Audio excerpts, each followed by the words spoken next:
que utiliza cualquier analista macroeconómico, de los muchos que pueden ver tanto en los medios como en el circuito académico, para poder decir, primero explicar por qué un país está creciendo, está en un boom o está en una recesión, y hacer pronósticos a futuro, que es lo más interesante, poder decir, bueno, a ver, ¿qué se viene para nosotros en el próximo año o 2 años? Entonces, eso es lo que estamos haciendo, y ahora vamos a hacerlo con inversión, tal como lo hicimos con el consumo anteriormente.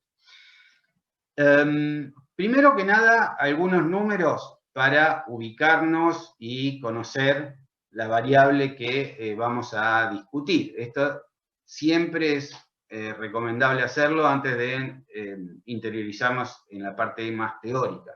Lo que ven ustedes aquí son datos, esto está tomado del Fondo Monetario Internacional, datos del ahorro y la inversión sobre PBI en Argentina en los últimos 40 años. El dato del 2020 es un dato estimado porque todavía cuando armé estas notas no estaba el dato del PBI, que acaba de salir hace unos pocos días aquí en Argentina y que yo se los compartí.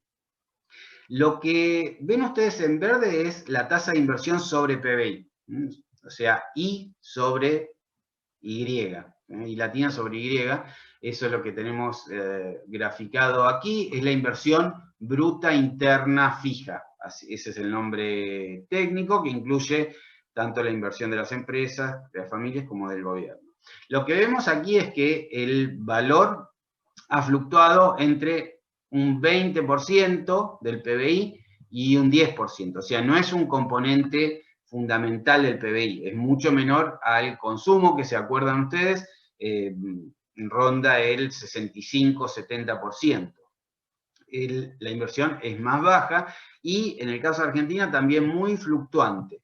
Ha habido ese máximo del 20%, se alcanzó en pocos años, por ejemplo en 1980, que fue más que nada inversión pública, en el 2007, que fue también un buen año económico, pero después tuvimos caídas estrepitosas como la del 2002, la de la crisis, donde fue apenas 10% la inversión. Tan baja es esta inversión que ni siquiera llega a cubrir la depreciación. Recuerden que esta es inversión bruta, incluye tanto la adquisición de nuevos equipos y nuevas plantas, como el gasto por el desgaste del stock de capital previo. Lo que nosotros siempre hacemos, usamos este ejemplo del tractor. Entonces, cuando la inversión es tan baja, eso significa que ni siquiera se llegaron a cambiar todas las cubiertas rotas de los tractores. Eso significa una inversión del 10%. Y mucho peor quedamos si nos comparamos frente al espejo del mundo. En Argentina, en este largo periodo, sacamos un promedio para evitar todas estas oscilaciones, y ese promedio es muy, muy modesto, de 16.5 del PBI, comparado con 24.6 a nivel mundial. Este dato nos está diciendo que estamos muy rezagados en términos de inversión, lo cual habla mal de nuestro presente y nuestro futuro. De nuestro presente porque una baja inversión implica que los empresarios no están visualizando buenas oportunidades de negocios en el país. Por eso no invierten. Piensen ustedes, otro ejemplo que podemos usar, una pizzería. ¿Sí? El dueño de la pizzería piensa que la economía va a andar bien y va a haber mucha gente comprando muchas pizzas, va a decidir comprar un nuevo horno pizzero. En cambio, si es más pesimista, dice esto es un desastre y no va a cambiar, no va a comprar ningún equipo adicional. Bueno, eso es lo que refleja una baja tasa de inversión. Nos está diciendo mucho respecto a la percepción de la gente respecto al futuro del país. Y también tiene una implicancia directa sobre ese futuro, porque si vos no invertís mucho ahora, tus chances de crecer en el futuro, de mover la frontera de posibilidades de producción, que depende del stock de capital, o sea, de la acumulación de más inversión, para que haya más máquinas y más capacidad productiva, también va a ser muy lenta y muy inferior a las necesidades de un país que quiere crecer a una tasa más rápida, por ejemplo, al 4 o 5%. Con una inversión de este nivel es muy difícil que lo logres. También aquí ven ustedes la tasa de ahorro sobre PBI, y algo que vamos a remarcar luego. Esta tasa de ahorro está muy correlacionada con la inversión en Argentina. Esa correlación no es perfecta, no es que se mueven exactamente una al compás de la otra, pero si ustedes ven, cuando cae el ahorro, cae la inversión y viceversa. ¿Por qué es esto importante? Porque la inversión requiere ahorro. Si yo quiero, esto ya lo hemos charlado y seguramente ya lo sabían, si yo tengo un cierto ingreso todos los meses y consumo, imagínense mi ingreso de 10.000, y yo me consumo los 10.000, me los gasto en ropa, comida, etcétera, mi ahorro va a ser cero. Si yo quiero hacer una empresa o hacer crecer mi empresa, no voy a poder hacerlo. ¿Por qué? Porque ya me consumí todo mi ingreso. Si yo quiero invertir, tengo que ahorrar. Esto es sacrificar consumo. Entonces, de esos 10.000, consumo, de esos 10.000 de ingreso, consumo 7.000 y 3.000 los dejo como ahorro. Ese ahorro lo puedo aplicar a la compra de una nueva máquina o al arreglo de una máquina que está en condiciones imperfectas, ¿sí? Entonces puedo ponerla en buen estado. Entonces, yo necesito ahorrar como paso previo a la inversión. Si yo no cuento con ese ahorro, porque mis gastos de consumo son muy altos o me cuesta mucho dejar de consumir, lo que puedo hacer es recurrir al ahorro de otras personas. Entonces, yo tengo 10.000, me los gasto, pero necesito plata para invertir. ¿Qué puedo hacer? Puedo pedirles a ustedes y decirles, bueno, yo sé que ustedes no gastan tanto como yo, no se consumen todo, les sobra plata. Entonces, les pido parte de ese ahorro, que va a ser ahorro externo para mí, no es ahorro interno o propio mío. Les pido ese ahorro y con eso invierto. ¿Cómo lo hago? ¿Cómo les pido el ahorro? Posiblemente no directamente a ustedes, sino a través del sistema financiero. En el caso de un país, lo que se hace es recurrir al ahorro de otras naciones. Y eso es lo que llamamos ahorro externo. Entonces pedimos plata en el exterior. Lo que nos dice esto, y lo vamos a corroborar al final de esta nota, es que uno puede recurrir al ahorro externo, financiar la inversión con ahorro de otras personas o de otros países, pero en la práctica es muy poco el aporte de ese ahorro externo. En general, en todo el mundo se observa que la inversión de un país requiere ahorro interno. Entonces, por eso es importante ver la trayectoria del ahorro, porque si vos ves que un país tiene poco ahorro, podés predecir, sin mucho temor a equivocarte, que va a tener poca inversión, porque es difícil que pueda compensar la falta de ahorro interno con ahorro externo. Cualquier duda que tengan sobre esto que acabo de decir, me avisan. Otro dato que quería mostrarles rápidamente, en macroeconomía, normalmente hablamos de la inversión, ¿sí? A veces este otro nombre, eso tienen que ir acostumbrándose. Yo les he comentado, muchos conceptos en macroeconomía tienen distintos nombres, y la idea, el fenómeno es el mismo. Entonces hay que acostumbrarse porque, por ejemplo, la gente común va a hablar de lo que estamos hablando nosotros con el nombre de inversión, va a decir la inversión física. Acuérdense que nada que ver con la inversión financiera, es otra historia, nada que ver con esto. Sin embargo, si ustedes van a las cuentas nacionales, y los invito a mirar, por ejemplo, el documento que les mandé del INDEC con las últimas cuentas nacionales, no van a ver inversión, la palabra inversión, sino que van a ver esto, formación bruta de capital fijo.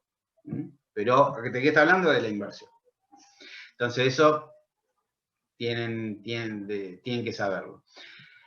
En macro les decía, no miramos demasiado en los libros, van a ver que se hace muy poca referencia a la composición, a la apertura de la inversión, pero es importante tenerlo en cuenta y algo de eso ya charlamos. La inversión no es solamente maquinaria y equipo, estos son datos para Argentina desde el 2004, si quieren miremos, el 2019, el último dato disponible. Cuando pensamos en inversión, en capital, no es solamente maquinaria y equipo. Hay otros rubros. De hecho, maquinaria y equipo, que estamos pensando justamente en las máquinas, equipos que tienen las empresas, es apenas el 30% del total de la inversión. ¿Cuál es el componente más importante? Las construcciones, que está aquí en celeste. Construcciones que incluyen las fabriles, o sea, plantas que levantan las empresas para operar. Y también dentro de construcciones encontramos las viviendas residenciales. Decíamos, las cuentas nacionales clasifican como inversión la compra la construcción de una nueva casa, de una nueva vivienda. Entonces, lejos de lo que solemos pensar, de que la inversión son máquinas, el principal componente son las construcciones. Le hago una pregunta, perdón. Sí. Como recién dijo que incluía las construcciones a las viviendas residenciales, ¿qué pasa con, no sé, las que tienen que ver con las empresas o cuando se construyen directamente barrios enteros Todo. de industria? No, a ver, son cualquier construcción, sea si es para vivienda o no para vivienda, si es para la instalación de una empresa, entra como construcción. Si se hace un barrio de casas para trabajadores, también es construcción residencial. Si va a vivir una familia, no importa a qué se dedica esa familia, es una casa, ¿no? Entonces, todo lo que sea construcción nueva va a aparecer aquí, en esta barra celeste. Y equipo de transporte significa camiones, principalmente, no vehículos particulares. Vehículos particulares, se acuerdan, entran dentro del consumo de bienes durables. Esto es parecido a esa pregunta que había en la autoevaluación. Si yo compré un auto para la empresa, para que se mueva el presidente de la empresa, eso va a estar aquí, en equipo de transporte, dentro de la inversión. Pero si el mismo dueño de la empresa, para su casa, para compartir con su familia, compra un auto, ese auto va a estar dentro del consumo. Son esas cosas raras que ocurren en las cuentas nacionales, pero son necesarias, son raras, pero son entendibles, porque hay que adoptar ciertas convenciones para trazar una línea y dividir las categorías de gasto. Bien, y después hay una categoría muy pequeña, otros activos fijos, que no se importa. Entonces, esto es un dato que les quería mostrar Perdón, me como... hago una consulta, disculpa que le interrumpa. Sí. Entonces, si lo hace en caso de ser un empresario para uso particular, también se considera como inversión. No, si lo hace para uso particular, no. Ah, está bien, no, le interpreté eso por eso. No, si uso para uso particular Está está bien. dentro de los bienes durables, pues es consumo familiar. Ah, Sí, perfecto. así. Gracias. No. Respecto a el gráfico que está en la parte baja de la pantalla, aquí tenemos la inversión de origen importado. Lo que hice es buscar los datos, estos son todos datos que ustedes pueden encontrar, no son datos tan fáciles de encontrar, pero están disponibles en la página del INDEC, que es muy, muy buena, y lo que verán allí es esto, es que en 2019 el 18% de la inversión es de origen importado. No es un porcentaje despreciable, 18%. Esto tiene que ver con algo que discutimos ayer con quienes estuvieron en la clase de repaso para el examen, porque había una pregunta al respecto en la autoevaluación. Dentro de la inversión, cuando una empresa invierte, muchas veces compra máquinas dentro del país, a otro productor doméstico, local. Otras veces compra esos bienes a extranjeros. Y Argentina, como muchos otros países, tiene mucha demanda de bienes extranjeros. ¿Por qué? Porque muchas inversiones son de alta tecnología y no hay productores nacionales que elaboren esos bienes. Entonces, te ves forzado a comprarlos en el exterior. Si miramos la participación que tiene esta inversión de origen importado sobre maquinarias y equipos de transporte en particular, ese porcentaje es mucho más alto, ¿sí? Es casi el 50%. ¿Por qué es esto? Porque construcción, esto también hablaremos en la próxima nota de clase, la construcción es una actividad eminentemente no transable, se llama, es el nombre técnico, quiere decir que se hace en base a insumos locales, por ejemplo, cemento, arena, cal, todo eso se produce dentro del país, no se compra al exterior. Sin embargo, en otros tipos de inversión, por ejemplo, si vos necesitas una computadora de última generación para tu fábrica, es muy posible que tengas que comprarla en el exterior. Y lo mismo pasa con los vehículos tienen muchísimos componentes importados, tanto camiones como autos. Entonces, exceptuando la construcción, la importancia de la importación es altísima. Sí, no puede haber mucha inversión en el país sin importación. Y eso es algo que está afectándonos hoy día porque el gobierno está tratando de reducir la salida de dólares. Entonces está limitando las importaciones y al hacerlo está perjudicando el proceso de inversión. Hay motivos para hacerlo, ya hablaremos en la próxima sobre el mercado cambiario, pero hay que, ya ustedes deberían empezar a tomar conciencia de la interrelación entre los distintos mercados. Algo que pasa en el mercado del dólar termina afectando la inversión. Uno a simple vista diría, bueno, son temas completamente separados uno del otro, no lo son. La realidad es que están muy vinculados. Y además, esto nada más como anticipo a lo que vendrá, noten ustedes que si el componente importado de la inversión es elevado, eso significa que si hay una devaluación, el tipo de cambio real sube, eso va a afectar a la inversión. Si yo tengo que comprar máquinas en el exterior y el tipo de cambio sube, posiblemente postergue la compra de esa máquina en el exterior. Entonces, otro canal a través del cual el mercado cambiario termina afectando la inversión.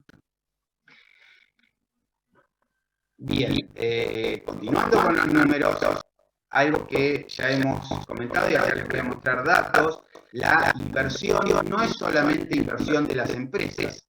Tendemos a pensar que cuando se invierte, el que invierte es una empresa, eso es lo que yo les decía, yo mismo aprendí eso, me enseñaron eso, y nadie me dijo otra cosa, y después con el tiempo descubrí, mirando los datos, que no es así, y lo medí, consiguiendo datos que no son tampoco fáciles de obtener, pero que son públicos. Pude armar este gráfico donde encontraba que el 25% de la inversión mundial en promedio es de las familias, o sea, viviendas. 61% son de empresas y el resto es inversión del gobierno en obras de infraestructura. Esa es la composición de la inversión, pero no hay que olvidar más. El principal mensaje aquí, siempre piensen cuando yo les muestro un gráfico, no es por mostrarle alguna animación con colores, no es el propósito final, sino el mensaje. ¿Cuál es el principal mensaje aquí? Que tenemos que tener cuidado con ciertas simplificaciones que hace mucha gente, a veces los propios economistas, lo encontramos en los libros de textos, respecto al funcionamiento de la economía y a los datos de la economía. Entonces, una simplificación muy habitual en los libros o los comentarios que van a escuchar en los medios es que inversión es inversión de las empresas. Simplemente eso. Y tiene sentido, es una intuición, pero intuición engañosa, porque es verdad que uno asocia inversión con empresas, pero también en las internacionales computan inversión con las viviendas y las obras públicas que hace el gobierno. Ya vamos a empezar en un minuto con el análisis más técnico de los determinantes de la inversión. Antes de eso, yo les muestro esta apertura de la inversión bruta fija en privada y pública. Una apertura bien interesante, porque uno piensa, bueno, dado que puede invertir el sector público y también el sector privado, ¿cuánto contribuye cada uno de estos?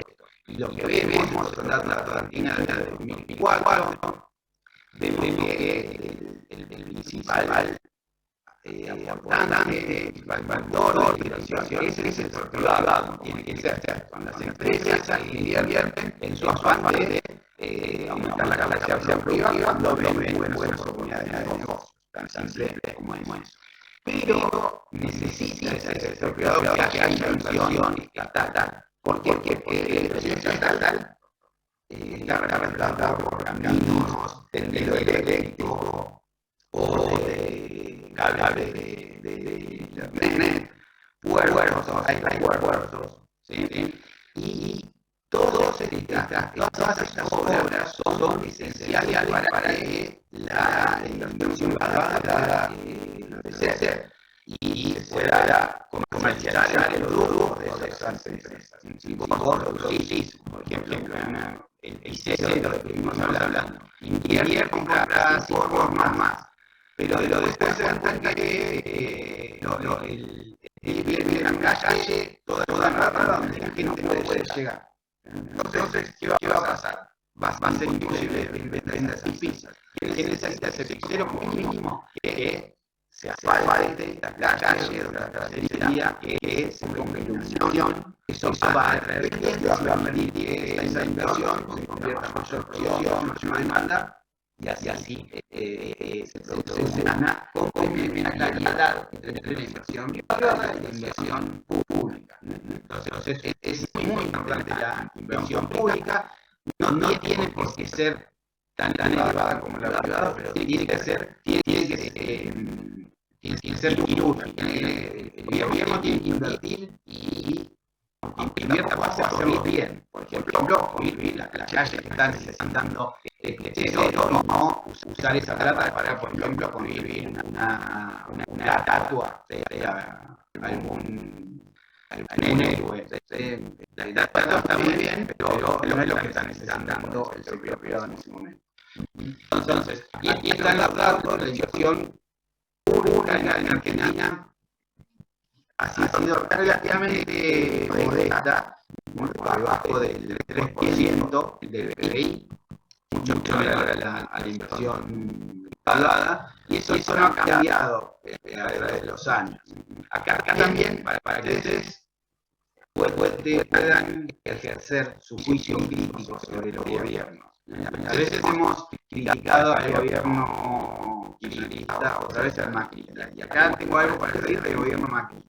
El gobierno de Macri, que asumió a fines del 2015, lo hizo con una plataforma política, una campaña en la que prometía dedicar el máximo esfuerzo al aumento de la inversión pública. Lo que decía es que el gobierno kirchnerista había gastado mucho, el Estado gastaba mucho bajo esa administración, y solamente lo hacía en gasto corriente, en gastos, por ejemplo, en contrataciones, en gastos que no ayudaban a aumentar el flujo de capital estatal. Esto es las rutas, caminos,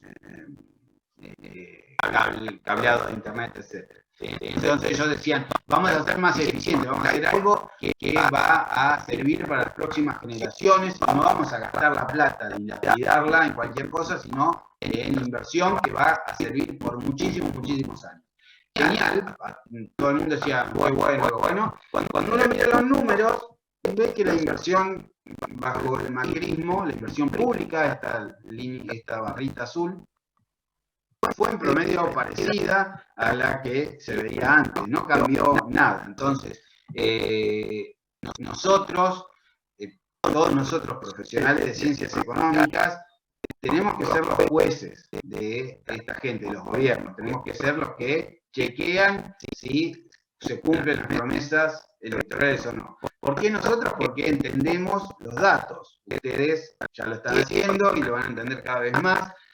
Saben dónde están los datos. La gente común posiblemente no sabe, no le interesa. Y nosotros sí tenemos los elementos como para decir, no, mira, esto no es cierto. Incluso después del 2018 empieza la crisis, ahí tenés un pretexto, pero el 2017, que fue un buen año, tampoco invirtió mucho. Entonces, esa es la utilidad que le podemos dar a un dato que tenemos al alcance de nuestra mano. Lo podemos bajar de la página del INDEC. Bien. Voy a hacer un muy breve listado de los determinantes de la inversión empresaria. Aquí nos vamos a concentrar en la inversión de las empresas. ¿Por qué? Porque, ¿qué es lo que hacen los libros? A veces no queda muy claro en los libros que se está hablando de la inversión empresaria, no de la inversión de las familias en viviendas o del gobierno en infraestructura. ¿Por qué? Porque la inversión familiar y estatal tiene otras motivaciones. Las empresas invierten por una búsqueda de ganancia, por una maximización del beneficio. Las familias no lo hacen por eso, lo hacen porque una familia necesita un hogar. En todo caso, lo que buscan es maximizar su utilidad, pero uno no compra una casa simplemente porque es un buen negocio. Lo compra porque la necesita como cobijo para los miembros de la familia. Obviamente, y más en un país como el nuestro, la vivienda se ha convertido también en un bien de inversión. Es algo, hay un rol dual de la inversión, de las propiedades inmobiliarias, que por un lado sirven al propósito habitual de brindar vivienda a las familias, y por el otro lado como una inversión, dado que la gente no quiere llevar su dinero a los bancos, encuentran en la vivienda una forma de mantener su ahorro, el valor adquisitivo del ahorro. Entonces, en esas, si una familia tiene 5 viviendas y vive en una sola de ellas, bueno, las 4 restantes se hacen por motivo de financiero, más que de vivienda puramente. ¿Sí? Entonces, pero eso es una curiosidad, una patología argentina, donde la gente invierte en lo que puede. Bien, pero aquí vamos a pensar en un empresario. Vamos a ponernos en los pies de un empresario que decide, si quieren pueden seguir pensando en este pisero que dice, ¿qué hago? ¿Compro un horno más o sigo trabajando con el horno que ya tengo? Entonces, ¿qué toma en cuenta este empresario? Lo primero que va a tener en cuenta es la rentabilidad esperada. ¿Qué quiere decir la rentabilidad esperada? La clave aquí es esta segunda palabra, esperada. Cuando uno invierte hoy, no está pensando en la rentabilidad que puede obtener hoy de esa inversión, sino en la rentabilidad que va a poder extraer de esa nueva máquina, de ese nuevo equipo en el futuro, en un periodo bastante prolongado de tiempo, que pueden ser 5, 10 o 20 años. Porque muchas inversiones tienen un costo muy elevado, pero con la ventaja de que su uso se extiende a lo largo del tiempo. Entonces, si vos vas a comprar un horno pisero, tal vez estás gastando $100.000, sin embargo, ese fuerte gasto lo vas a poder ir amortizando a lo largo de muchos periodos. Pero ¿qué deberías pensar? Al menos en teoría. Deberías pensar, bueno, a ver, si voy a comprar este horno y voy a hacer semejante inversión de dinero, tengo que considerar la demanda de pizzas que voy a enfrentar en los próximos 10 años. Porque si compro el horno y, no sé, ahora vendo 1000 pizzas por mes y a partir de ahora voy a empezar a vender 500 y para colmo compré un horno, me voy a fundir, voy a perder mi empresa porque no necesito el nuevo horno, ni siquiera estoy usando a máxima capacidad instalada ociosa, porque puedo producir 1000 pizzas, pero estoy produciendo apenas 500 porque nadie me las compra. Esto es lo que antes decíamos, es una situación al interior de la frontera de posibilidad de producción. ¿Tá? Entonces, si vos vas a hacer la inversión es porque tenés que tener expectativas muy optimistas respecto a la demanda futura por tu producto. ¿Sí? Esto en economía llamamos forward looking, que es una palabra que ya introdujimos en nuestra discusión en clases anteriores en referencia al modelo de consumo. Tanto el consumo como la inversión de la que estamos hablando ahora son actividades forward looking, que miran hacia adelante. Vos haces un gasto hoy tomando en cuenta lo que esperás para el futuro. Entonces, de ahí proviene este determinante fundamental, crítico de la inversión, que es la rentabilidad esperada. Algo que después, más al final, les voy a comentar, tenemos que tener un cierto cuidado cuando hablamos de esto, porque en teoría suena muy bien todo lo que acabo de decir, que uno, el pizzero, debería proyectar la demanda futura en los próximos 10 años para decidir si compra hoy un nuevo horno. El argumento es impecable, no hay ninguna discusión al respecto. Pero ¿qué pasa en la práctica? En la práctica pasa que el futuro es desconocido. Nosotros no sabemos lo que va a pasar, no en los próximos 10 años, no sabemos lo que va a pasar en los próximos 6 meses. Y por supuesto esta falta de predecibilidad es mucho mayor en economías más volátiles como la nuestra. Entonces ahí nos enfrentamos con un dilema. Por un lado, quisiéramos tener un pronóstico para los próximos 10 años. Pero queremos que ese pronóstico sea lo más certero posible, lo cual es imposible porque el futuro, repito, es desconocido. Entonces, ¿qué pasa en la práctica? Y esta es también una paradoja, una curiosidad que les voy a señalar luego. Lo que hacen muchos empresarios es decidir sus inversiones en base a cómo le está yendo la economía ahora mismo o cómo le fue en el trimestre anterior o el año anterior. Entonces, en vez de ser forward looking, se dice backward looking. Están mirando hacia atrás. Están mirando lo que está pasando ahora o lo que acaba de pasar en el país.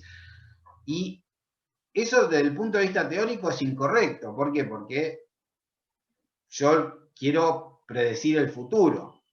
Y lo que estoy haciendo es tratando de predecir el futuro usando información actual o información pasada que puede no ser una buena guía, me puede orientar en el mal camino. Por ejemplo, puede ser que ahora la economía esté muy mal, ¿sí? Está muy mal. Entonces, yo digo, bueno, si la economía está tan mal, no voy a invertir mucho, porque eso puede ser una señal de que va a seguir estando mal en el futuro. Pero puede bien pasar que en los próximos semestres o años la economía repunte. Entonces, yo no invertí cuando tenía que haberlo hecho. ¿Por qué? Porque me guié por lo que estaba pasando. Y lo que pasa ahora puede no ser un buen predictor de lo que pase más adelante. ¿Por qué entonces hacemos algo que parece irracional a primera vista? Porque lo racional es mirar hacia adelante, repito, y no mirar hacia atrás. Lo hacemos ¿por qué? Porque tenemos el dato concreto. El futuro es una nebulosa total, ¿sí? Algo que desconocemos, que nadie, ni el mejor economista del planeta te puede decir cómo va a desenvolverse. Nadie lo sabe.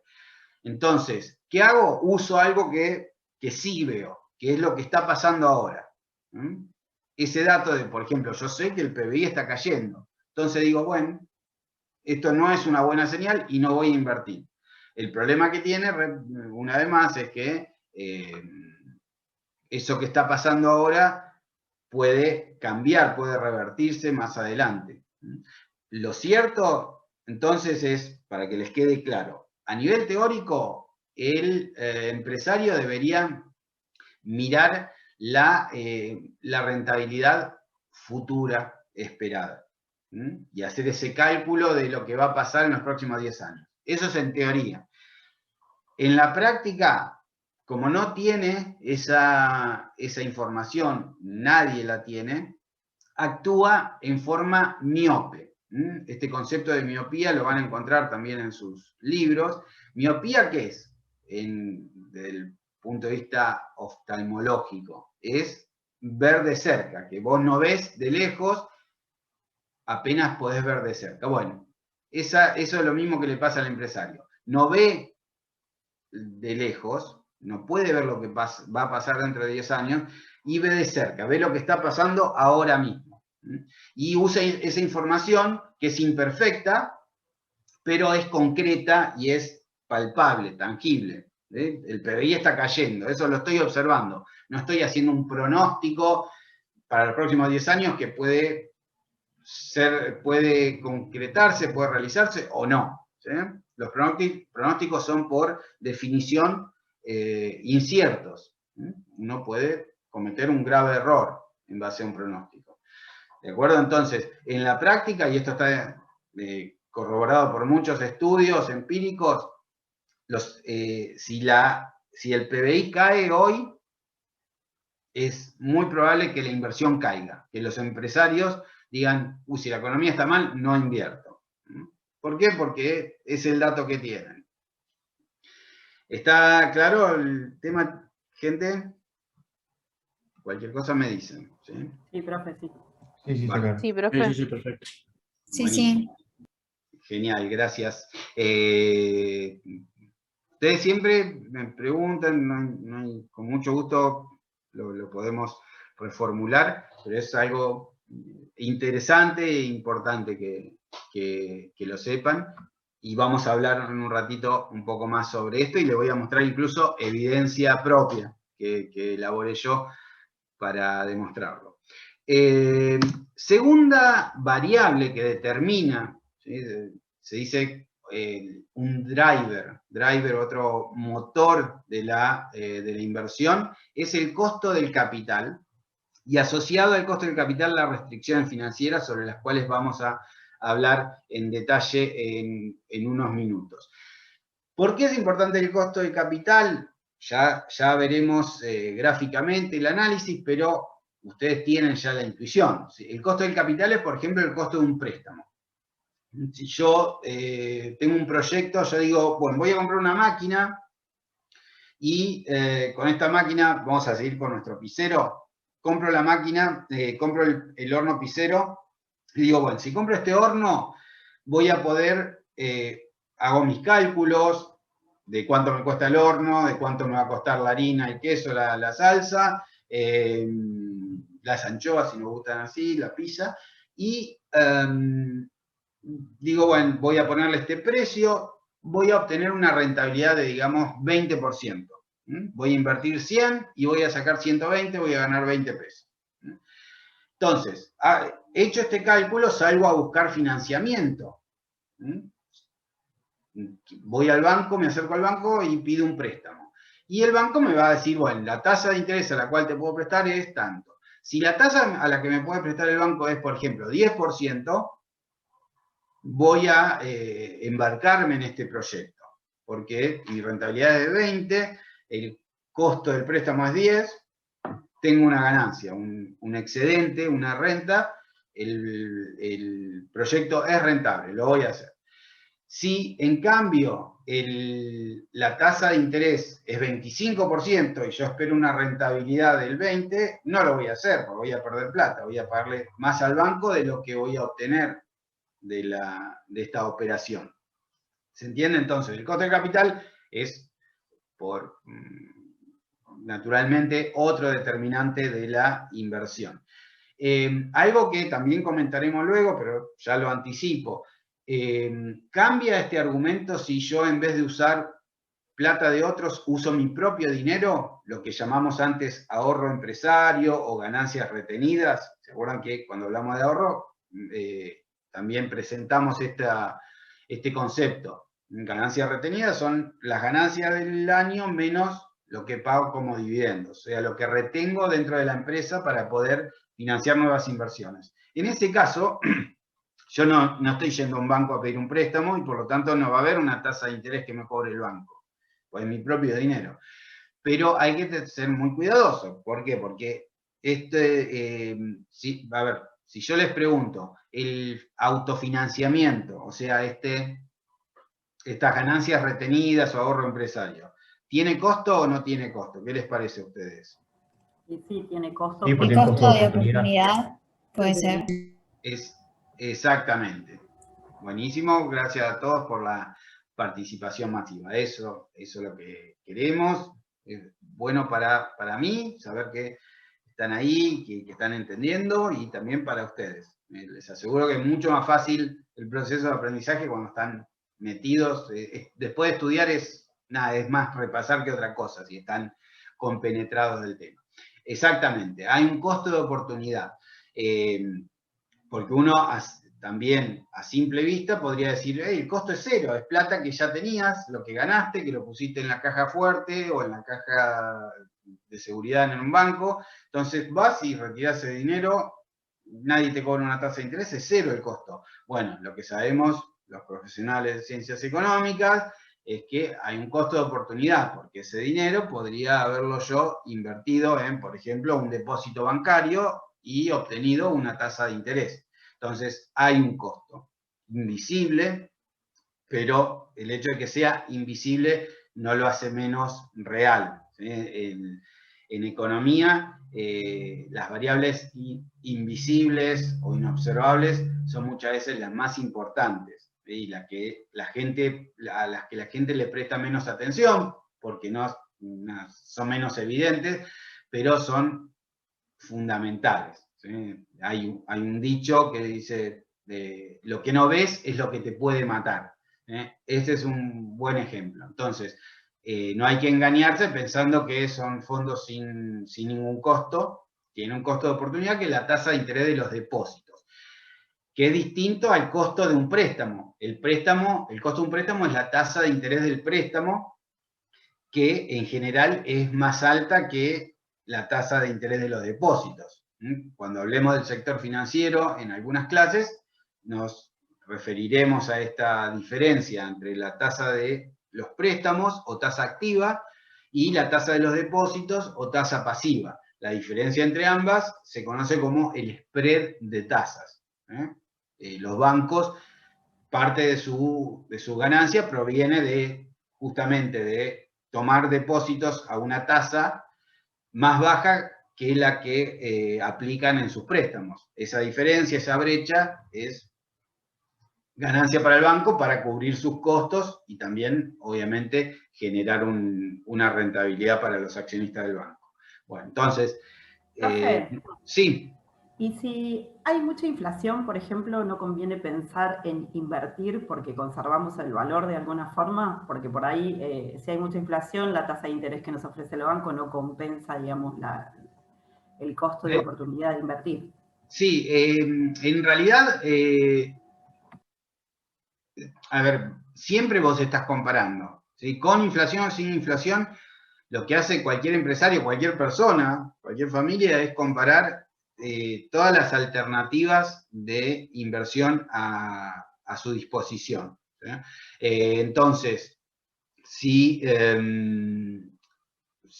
una empresa, a ver, tiene cierto dinero al final del año, entonces lo que va a decir es, a ver, ¿qué hago con esta plata? Y, por ejemplo, dice, bueno, el banco me paga 30% por año.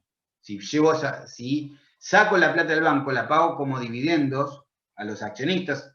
Piensen en una empresa bien simple donde el que administra, el gerente de la empresa es el único dueño, o sea que se lleva el dinero, el dueño del kiosco, o el pisero. Entonces, a final del año ganó cierta cantidad de plata, dice, bueno, si la saco de la empresa y la pongo en el banco, gano 30.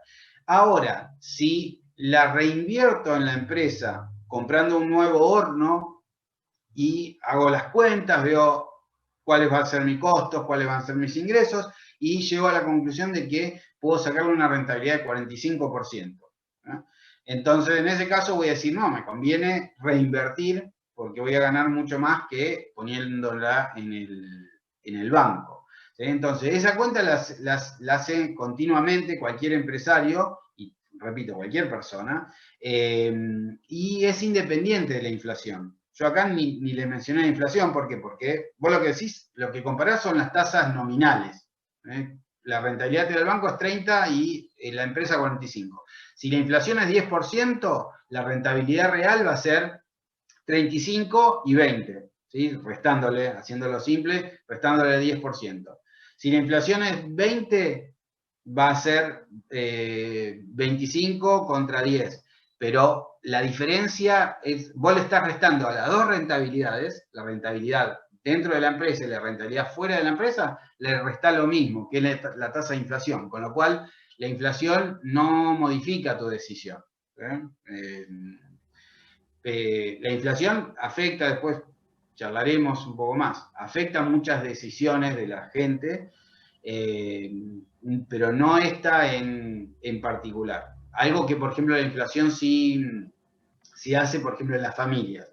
Las familias, a veces, en tiempos inflacionarios como estos, deciden comprar un auto. Tal vez no necesitan un auto, pero dicen, mira, el auto se valoriza y si pongo la plata en el banco, apenas voy a cubrir la inflación o tal vez pierdo contra la inflación, entonces me conviene comprar el auto. O comprar un terreno o una casa adicional como inversión para alquilar. Entonces, esas son distorsiones que genera la inflación sobre una familia. Una familia no debería estar comprando un auto para cubrirse de la inflación. Debería comprar un auto porque necesita un auto para andar. Pero aún en esos casos, vos siempre estás comparando lo que hacemos todos. Algunos lo hacen con más cuidado, son más meticulosos, otros menos. Yo soy de los menos meticulosos, pero una persona prolija desde el punto de vista financiero lo que dice es, bueno, tengo a fin de año, a fin de mes me sobraron estos pesitos, ¿qué hago? Y bueno, puedo guardármelos en la azucarera como billetes en pesos. O puedo salir y comprar dólares. O puedo ponerlo en un depósito bancario. O puedo comprarme algún bien durable. Puedo comprarme un auto, una propiedad o una licuadora. Entonces, y comparás y decís, bueno, a ver cuál de estas alternativas me da la mejor rentabilidad. Lo cierto también es que tampoco estás del todo seguro o segura de cuál va a ser la rentabilidad final. Porque, por ejemplo, decís, me conviene comprar dólares, y no sé, en los últimos tiempos el dólar cayó, o sea, fue una pésima inversión en los últimos meses. Esto no quiere decir que dentro de 2 meses salte de vuelta y se convierta en la mejor inversión del mundo. Y por eso Pero la pregunta hay, fue más que nada pensándolo hay en lo riesgos. que sucede en Argentina en la práctica, entonces que uno está constantemente pensando en, digamos, mantener el valor del dinero de alguna forma y evaluando qué conviene más. Por eso fue la pregunta. Sí, exactamente, sí. Acá realmente parte de los costos, tal vez el mayor costo invisible, una vez más, de la inflación es esto, es que nos taladra la cabeza ver qué hacer. Y la gente en otros países no está preocupada por esas cosas, está preocupada por trabajar cada vez mejor, para que la asciendan en el trabajo, o no sé, dedicándose a la familia, viviendo más relajada. En ningún lugar es el paraíso, pero acá menos que en otros lugares. Entonces acá ocupamos mucho de nuestro tiempo y nos causa mucho estrés eso, cómo hacer que los billetes que nos queman en el bolsillo, ya hablaremos del impuesto inflacionario, cómo hacer para minimizar ese impuesto inflacionario, esa pérdida de valor constante de los billetes, de la cantidad nominal de dinero. Entonces, eso hace la gente. Y es más, en algunos casos se adelantan gastos. Hay gente que va al supermercado, al mayorista, y compra 50 docenas de puré de tomate que se mantiene, ¿sí? Que no se pone mal, o leche larga vida, porque dice el mes que viene va a subir. Es una locura. En otros países nos miran como si tuviésemos algún problema mental, y seguramente tenemos un problema mental. Pero está bien, son decisiones, en realidad son decisiones racionales, pero son una pérdida enorme de tiempo y energía, ¿no? Las personas deberían estar dedicadas a otra cosa y no tratar de escapar del flagelo de la inflación. Sí, seguro. Bueno, son cosas que pasan. Bueno, seguimos entonces. Y respecto a las restricciones financieras, ahora vamos a verlo de manera más formal.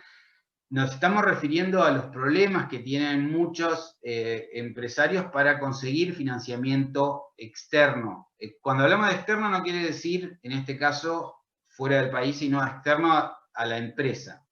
Financiamiento interno es este autofinanciamiento, esta retención de ganancias. Y financiamiento externo es, por ejemplo, pedir un préstamo en el banco. Acá lo planteamos como algo natural, una empresa va, pide un préstamo, el banco le dice sí, te presto y te cobro esta tasa. En la realidad no es tan sencillo y hay muchos impedimentos, muchos obstáculos para obtener este financiamiento, porque los bancos son reticentes a prestar. ¿Y por qué son reticentes? Porque tienen temor a que no les pagues.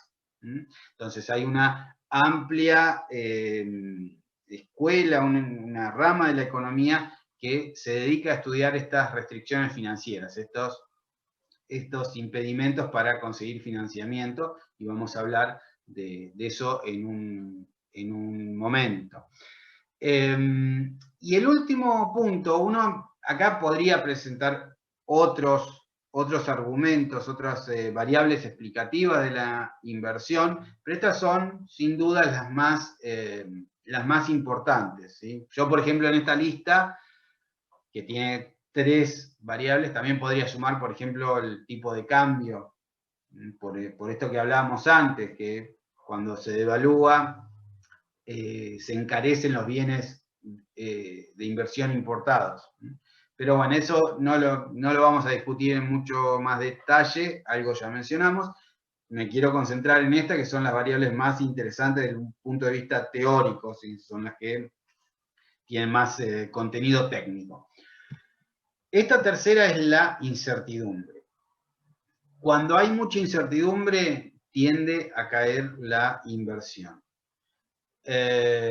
¿Por qué? Por un problema económico que recibe el nombre de irreversibilidad. Que se ve raro, algo esotérico.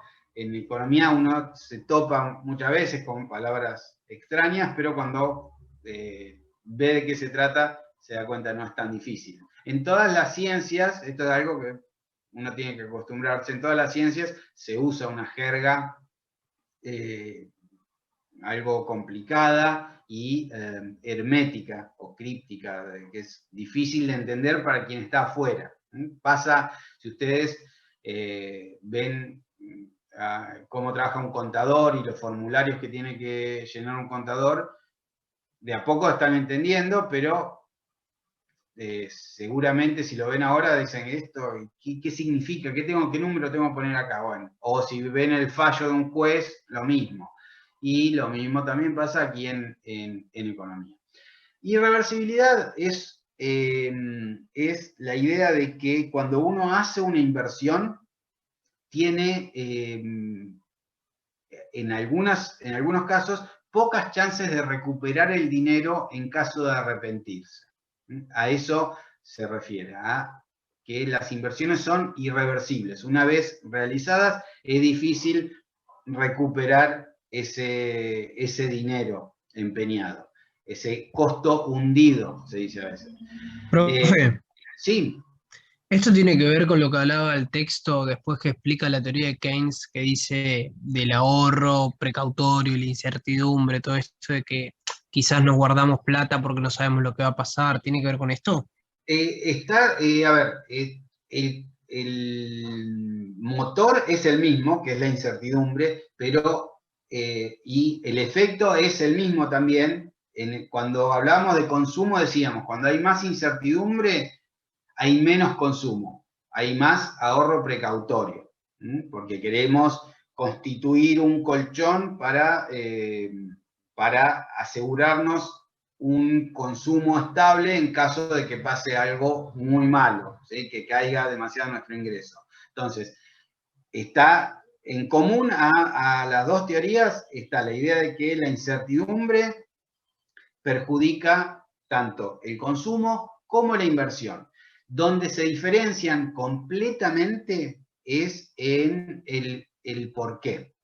En el primer caso, en el caso del consumo, hablamos del ahorro precautorio. Esta conducta que nos hace ser más precavidos, más cautelosos, cuando observamos que el futuro es muy incierto, se hace más incierto que de costumbre. Entonces, como queremos evitar el peor escenario de un ingreso muy bajo o cero en el futuro, decimos, bueno, ¿qué pasa si las cosas se ven muy feas ahora para el año que viene? Entonces, quiero cubrirme, no quiero encontrarme el año que viene en una situación donde mi ingreso sea cero y mi consumo también sea cero. ¿Cómo hago hoy, antes de que eso pase? Pues estamos en el año 0 y estoy pensando qué va a pasar en el año 1.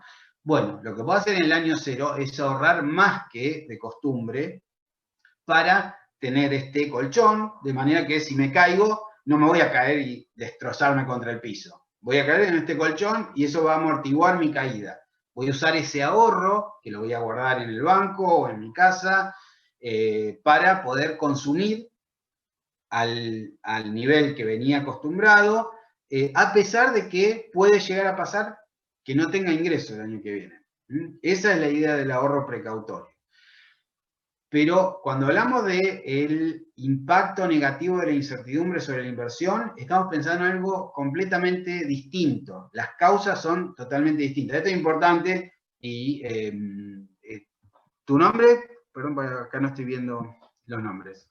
Juan Manuel. Juan Manuel, bueno. Es buena tu pregunta, Juan Manuel, porque, por ejemplo, podría usarlo para una pregunta en el examen. Como una afirmación, decir, la incertidumbre tiene un efecto adverso sobre la inversión por los mismos motivos que vimos en el tema del ahorro precautorio.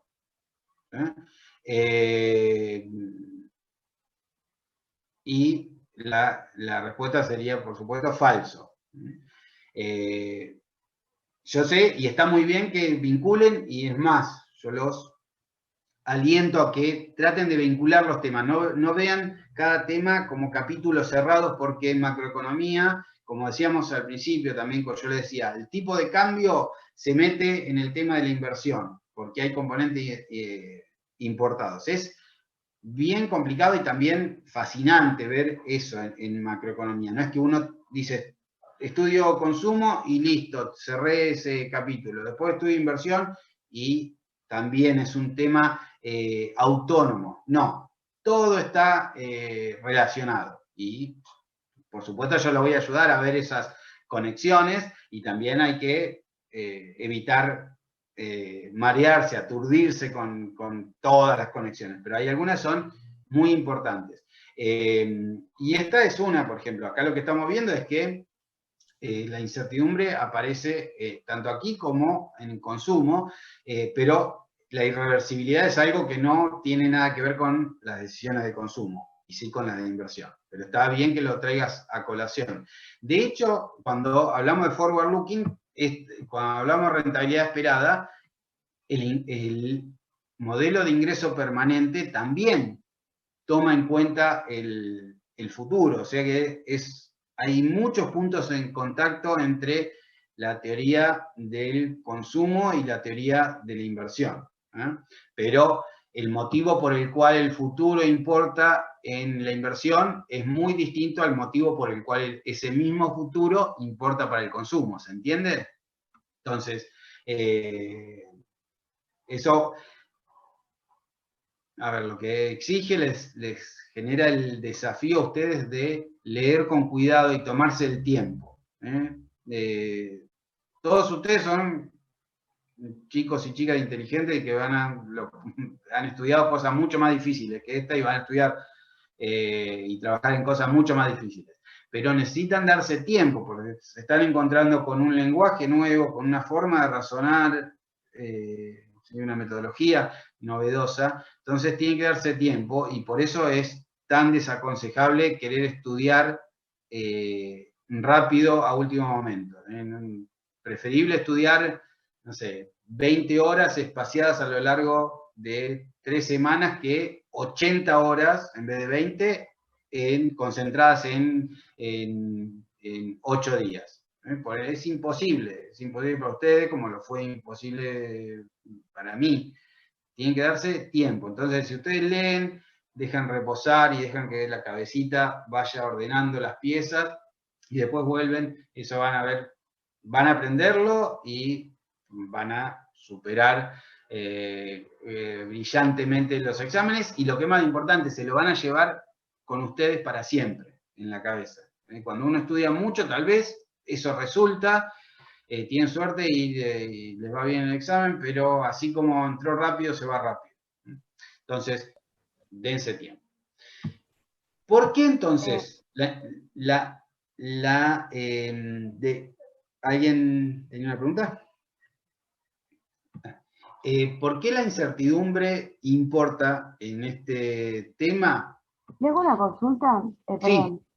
Quería saber, en relación a lo que es la tasa de riesgo país, Vamos también teniendo en cuenta, digamos, que si la empresa invirtiera en un país donde se encuentra en una situación estable, o por lo menos a lo que hace a la historia del país, estable, también entraría en lo que sería el ítem de incertidumbre, o puede llegar a incorporarse en lo que es la parte de rentabilidad esperada.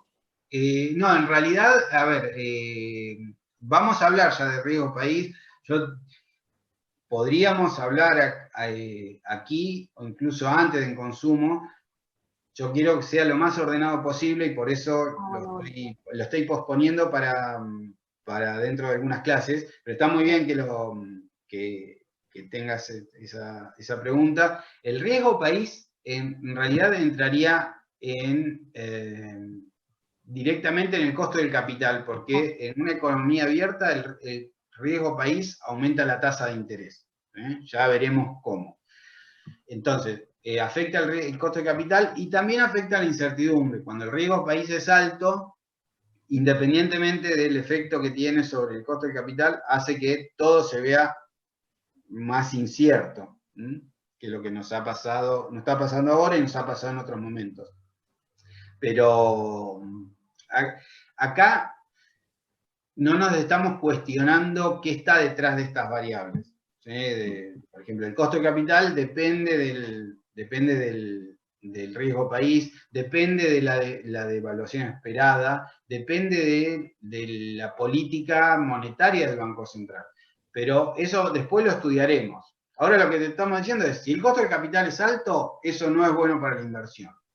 Y después hay una pregunta ulterior, que es, ¿y por qué el costo de capital es alto? Y ahí es donde yo le digo, paciencia, ya lo vamos a estudiar, genial que tengan la curiosidad intelectual, eso es lo que queremos, pero no es el momento, porque si no nos empezamos a embrollar con un montón de temas al mismo tiempo. Entonces, el costo de capital lo vamos a estudiar y el riesgo país va a ser protagonista de esa explicación. Y lo mismo pasa con la incertidumbre.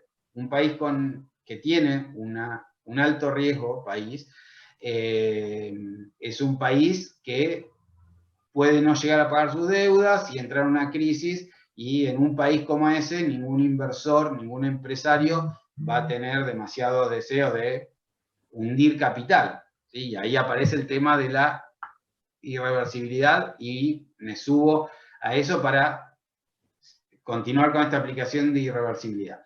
Imagínense este caso. Tenemos el pisero que dijo, bueno, hice las cuentas y decidí comprar un horno.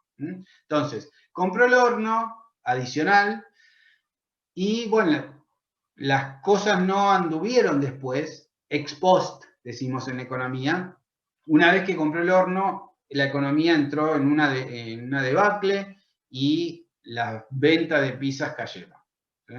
Entonces el pizzero espera unos meses, dice, bueno, esto va para largo, la verdad este horno que compré no lo estoy usando, porque no vendo ni siquiera las 1000 pizzas que podía producir ya con mi horno anterior, entonces quiero desprenderme, quiero recuperar los $100.000 que me gasté. Entonces, ¿qué hace? Sale a venderlo. ¿Y qué va a pasar cuando quiera venderlo? No hay un mercado líquido y activo, dinámico, para hornos pizzeros. ¿A quién le puede vender el horno? Alguna otra pizzería. No hay muchos compradores. Y esas otras pizzerías van a regatear, van a decirle, mira, te lo compro, pero no te voy a dar $100.000. Si querés vendérmelo, te pago $20.000. Y tal vez el pizzero por un tiempo dice, no, quiero 100.000 o 80.000. Finalmente, desesperado, pues necesita plata, lo termina vendiendo a 20.000. ¿Qué diremos en ese caso? Que ha sido una inversión irreversible, o casi parcialmente irreversible, porque de los 100.000, cuando quiso deshacerse, cuando quiso revertir ese gasto, pudo recuperar apenas 20 de los 100. ¿no? Entonces, es un caso de irreversibilidad. Otro ejemplo que les podría presentar es el de un laboratorio. Estamos en una época donde todos los laboratorios quieren hacer su propia vacuna, porque es un gran negocio tener una vacuna para el COVID. Entonces, un laboratorio se embarca en esta investigación, que es una investigación incierta, porque vos no sabés si vas a encontrar el antídoto o no.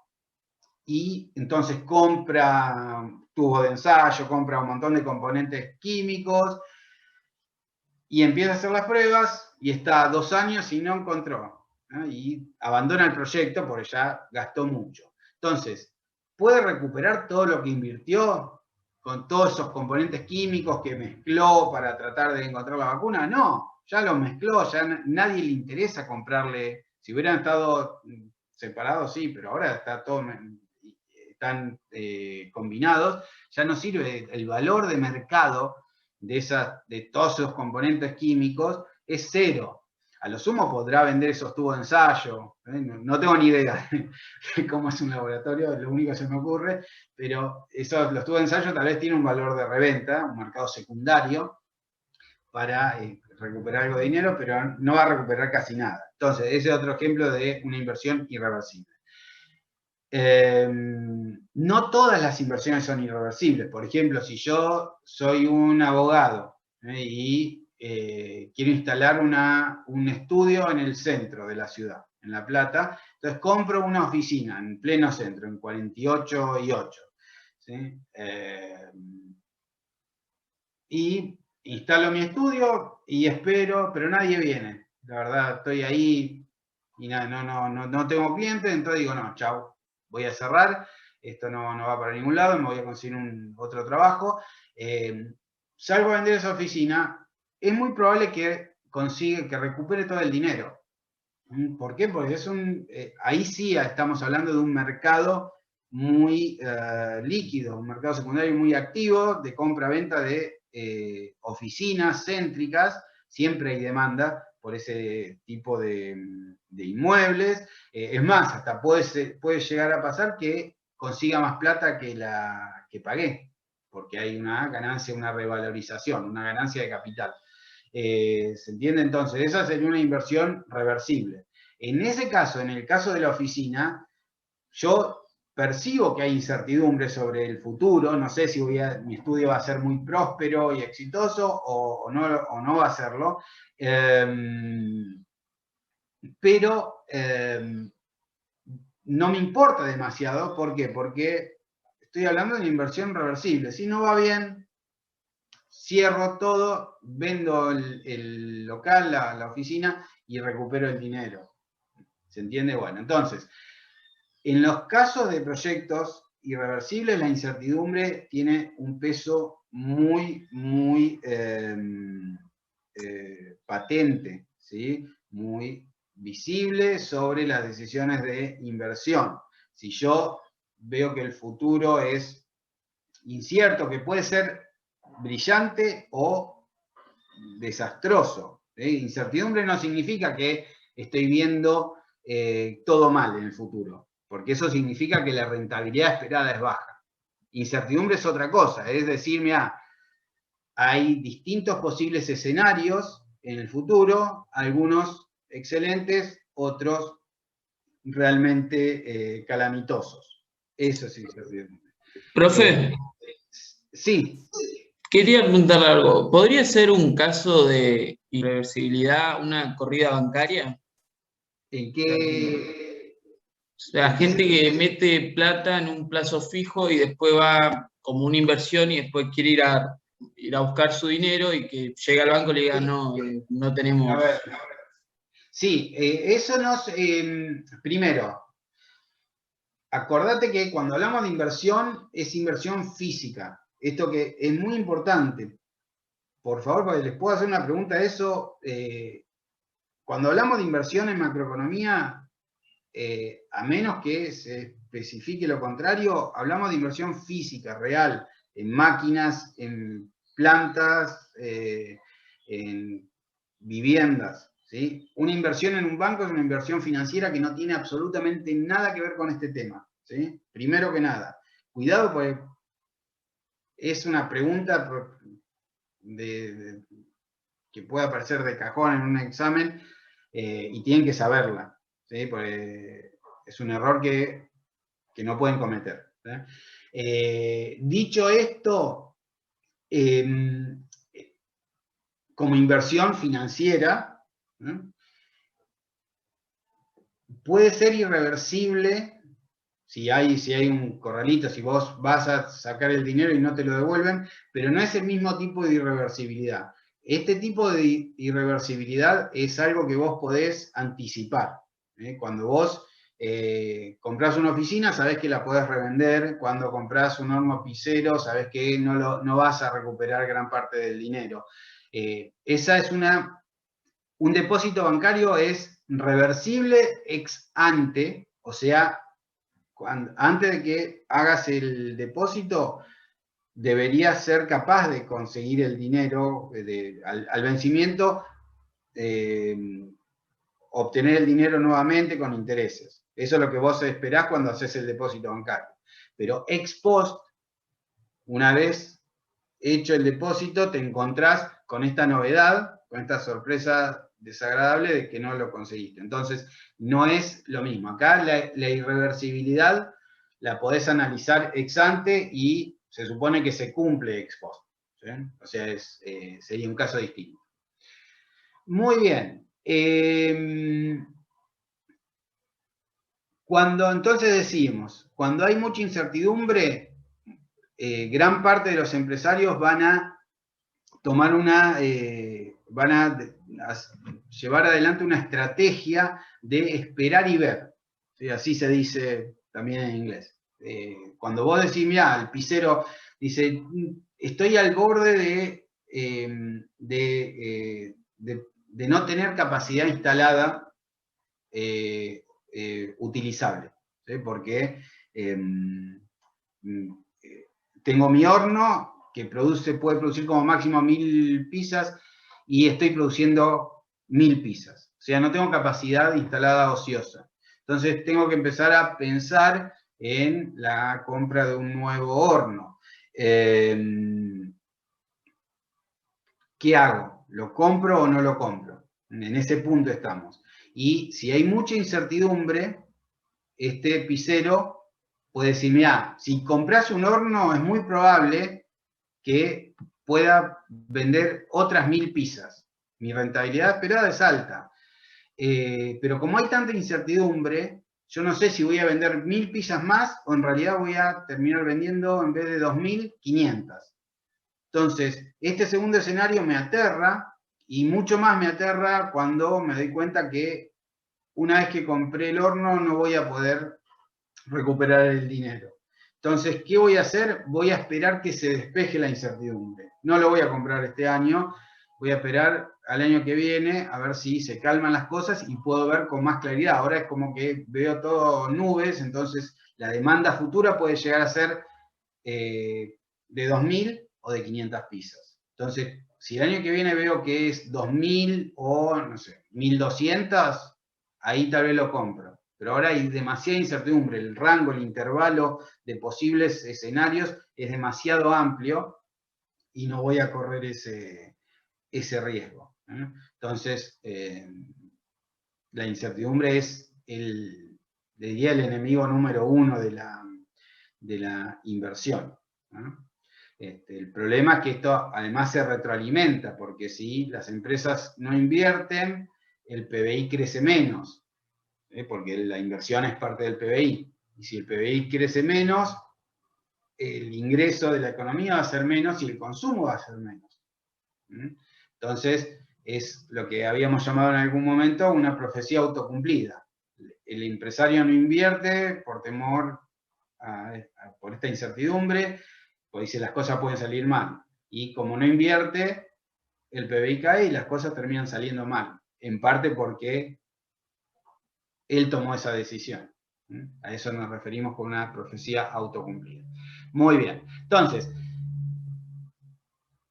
este tema de la inversión empresarial lo podemos resumir en estas tres principales variables. Esto es lo que juega a la hora de decidir invertir o no.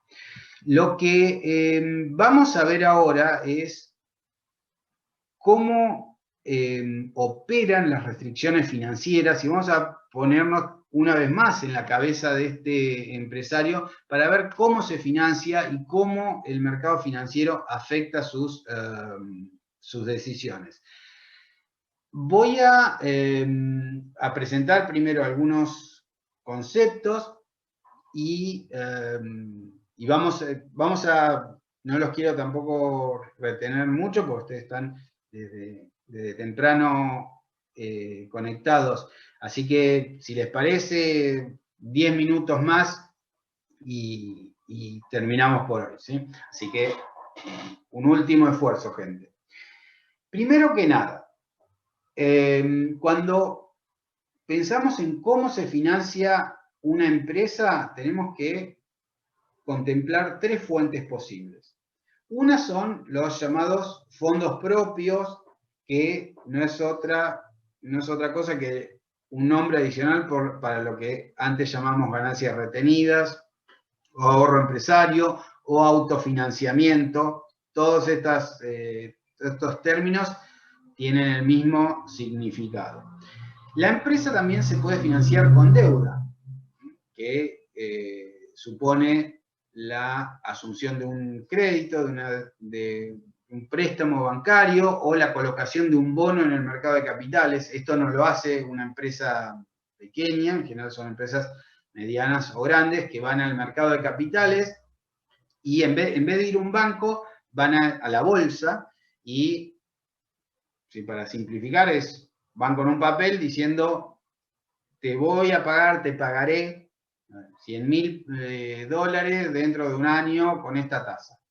Y hay inversores, personas que no son bancos en este caso, que tienen dinero y le dicen, bueno, te voy a prestar, pues confío en que me vas a devolver el dinero con los intereses en el momento pactado.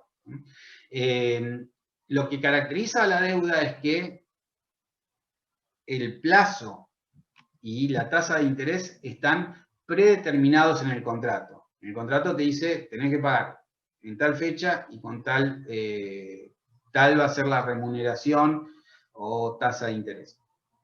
Y por último, uno puede financiarse con terceros. Con terceros significa en este caso que son fondos, no son fondos propios, con otros inversores a través de acciones. ¿Qué se hace con una acción? Lo que se hace es celebrar un contrato, pero en vez de prometer la devolución del dinero a determinado plazo y con determinada tasa de interés, lo que se hace es incorporar a este inversor como socio en tu empresa. Entonces, por ejemplo, el pizzero dice, mira, tengo que comprar un horno de $100.000. ¿Sí? No tengo ese dinero, tengo $50.000. Necesito que alguien me dé 50.000 más. Entonces, viene otra persona, pueden ser cualquiera de ustedes o sus padres, quien pueda y quiera asociarse con el pizzero y le dice, mira, te doy $50.000 y lo que quiero a cambio es que me des 50% de las ganancias. Pues compramos algo de 100.000 y pusimos 50.000 cada uno, bueno, dame una participación del 50% en las ganancias. ¿Cuál es el lado negativo de esta transacción? Que vos estás participando, sos socio, pero sos socio en las ganancias y en las pérdidas. Tal vez el nuevo horno no genera la rentabilidad que esperábamos, porque no se venden tantas pizzas como pensábamos, y se pierde plata. Entonces, ¿qué va a pasar con qué va a hacer el pizzero? Le va a decir a este inversor, mira, lamentablemente estamos perdiendo plata, no te voy a poder pagar un dividendo.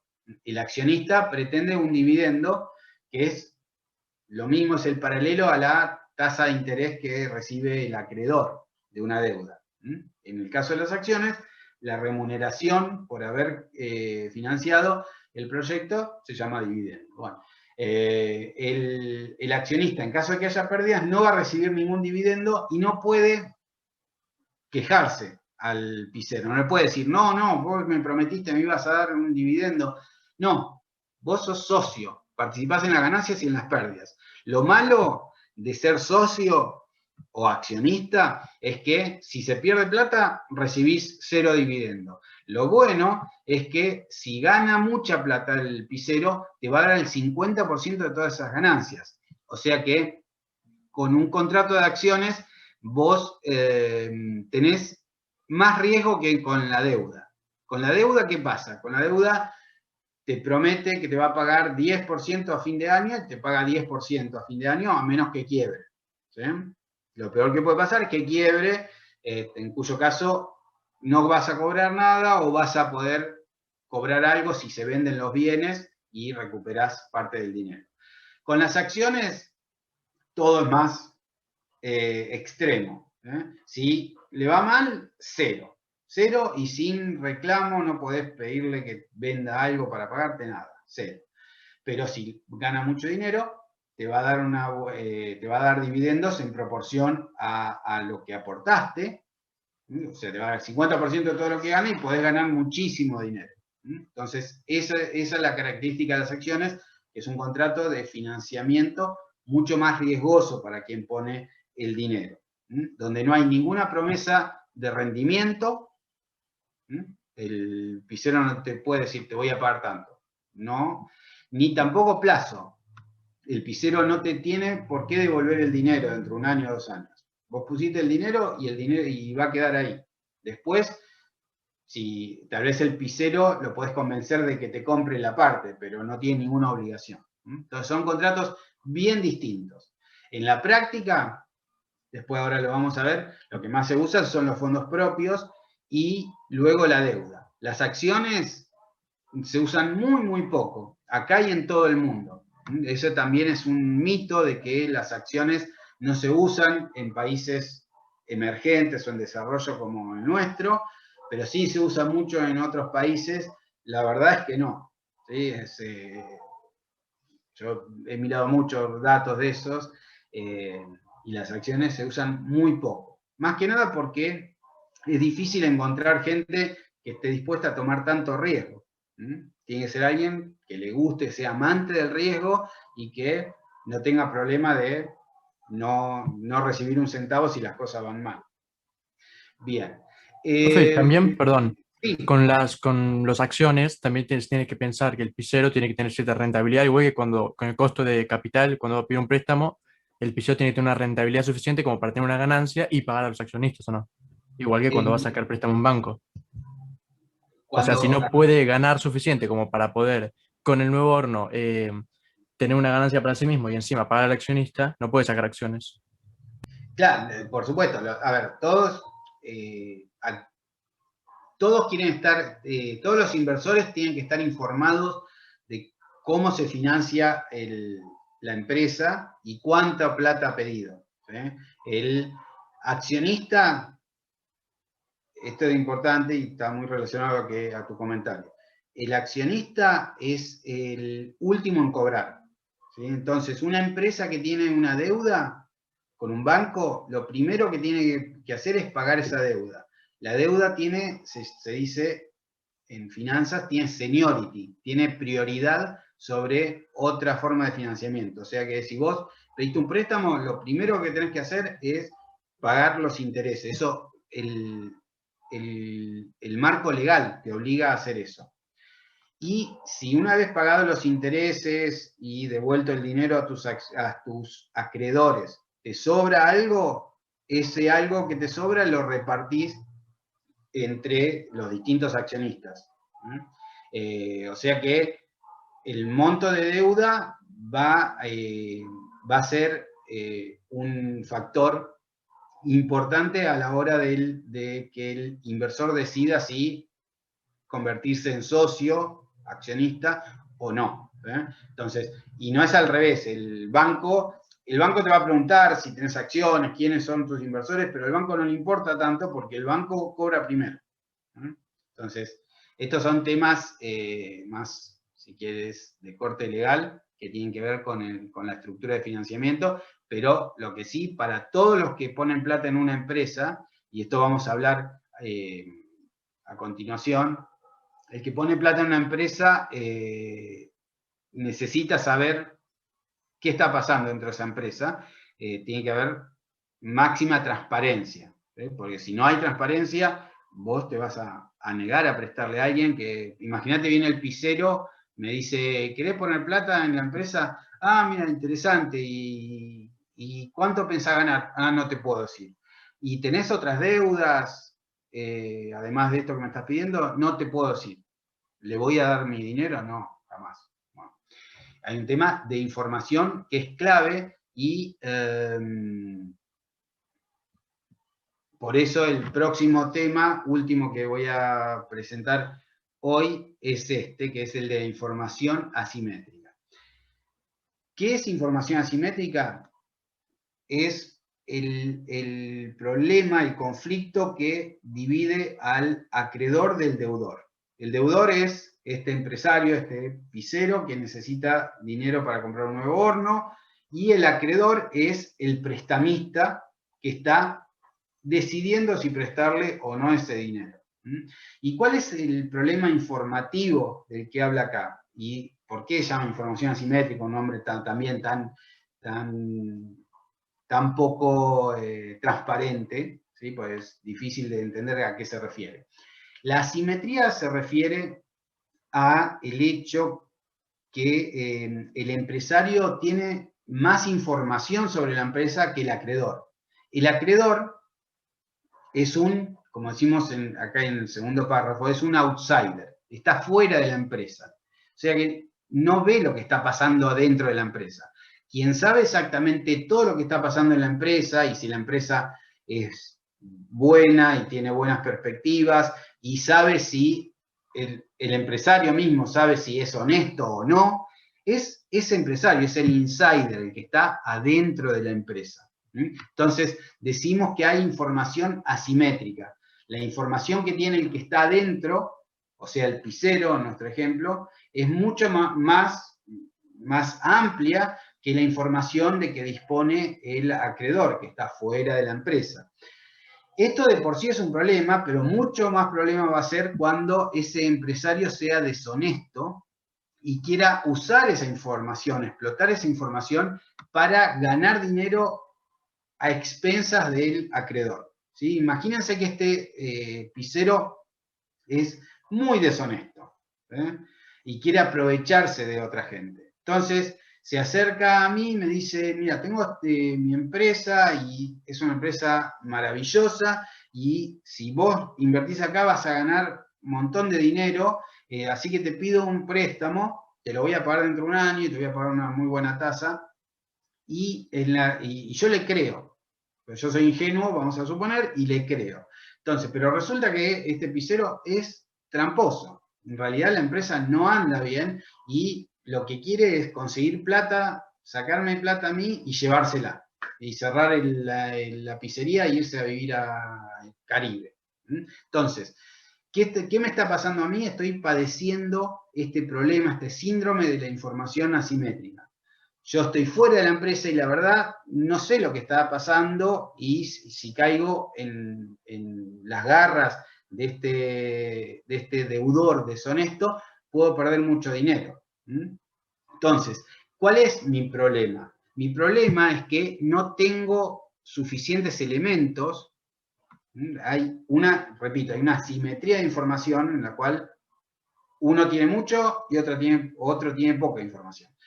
Y yo, como inversor, como acreedor, no tengo los elementos de juicio para juzgar la capacidad y la voluntad de pago de este deudor.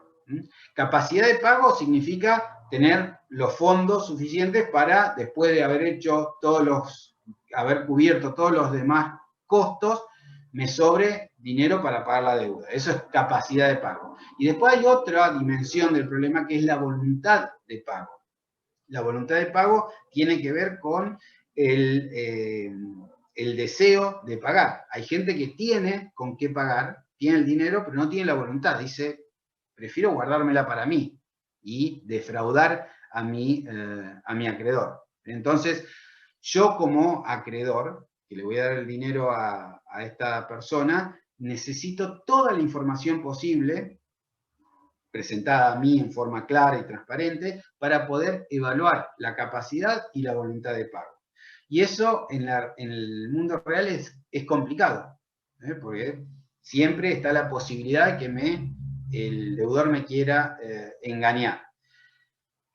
¿Cómo reacciona entonces el típico acreedor ante esta situación? Si yo tengo dudas, tengo suspicacias respecto a la capacidad y voluntad de pago, digo, esta persona la verdad no me genera la total confianza, ¿sí? Pues, no sé, hay algo raro, ¿qué voy a hacer? Algo que puedo hacer es directamente no prestarle, ¿sí?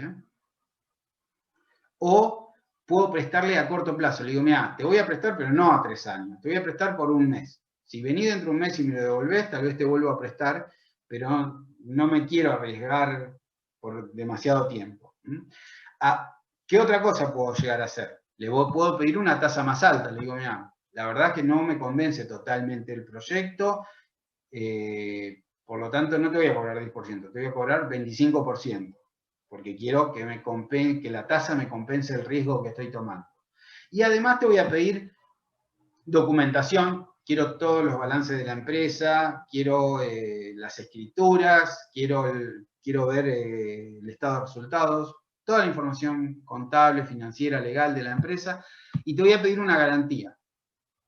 Una garantía, por ejemplo, el auto, ¿sí? Quiero que me firmes un documento por el cual, si vos no me pagas la deuda, tu auto pasa a ser propiedad mía. ¿Sí? Eso es una garantía. Entonces, todo esto que les comento no es para nada trivial, es algo que ocurre cotidianamente en el mercado financiero y que nos lleva a la siguiente conclusión, que el mercado financiero funciona de forma muy, muy imperfecta. Ese paradigma ideal que tenemos y que a veces lo transmiten los propios libros de texto, en el cual alguien tiene un buen proyecto y no tiene los ahorro propio suficiente, entonces alegremente va al banco, pide un préstamo y el banco le dice sí, por supuesto, y le da la mano, le da el dinero y el proyecto empieza a gestarse. Bueno, esa idea, ese paradigma no es cierto.